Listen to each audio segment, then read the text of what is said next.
అనంతపురం జిల్లా విడపనకల్లు మండలం కరకముక్కల ZP high school భవనం శిథిలావస్థకు చేరుకుంది. నాడు నేడు అంటూ గత ప్రభుత్వ హయాంలో ప్రకటనలతో ఊదరగొట్టిన నేతలు విద్యార్థులకు సరైన సౌకర్యాలు కల్పించలేదని స్థానికులు ఆరోపిస్తున్నారు. పాఠశాల గదులలో పైకప్పు పిచ్చిలూడి కొందరికి గాయాలు కూడా అవుతున్నాయని విద్యార్థులు చెబుతున్నారు. కొత్త భవన నిర్మాణం చేపట్టినా ఆ పనులు ముందుకు సాగటం లేదని ఆవేదన వ్యక్తం చేస్తున్నారు. ఇక్కడ వర్షం వచ్చినప్పుడల్లా పెంకులు కిందకి పడుతున్నాయి. మాకు చదువుకోవడానికి కూడా క్లాస్ రూములు లేవు. చాలా క్లాసులు బయటే కూర్చుంటున్నాయి.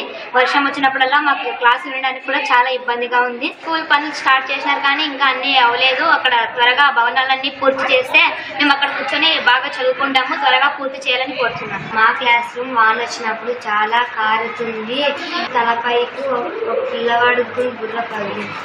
మా క్లాస్ రూమ్ లో వాన వచ్చినప్పుడు పెంకు అనేది కొంచెం కింద పడుతుంది. క్లాస్ రూమ్ కూడా కారుతుంది. వర్షం వచ్చినప్పుడు మేమందరం క్లాస్ రూమ్ బయటే కూర్చుంటాము. క్లాస్ రూమ్ లో పాత పడిపోయాయి. పైన వర్షం వచ్చినప్పుడు రాళ్ళు పడతాయి, నీళ్లు కారుతాయి. క్లాస్ రూమ్ అన్ని పాత పడిపోయాయి. బెచ్చలన్నీ పడిపోతున్నాయి. పిల్లలకు వచ్చినప్పుడు పిల్లల మీద కూడా పడ్డాయి.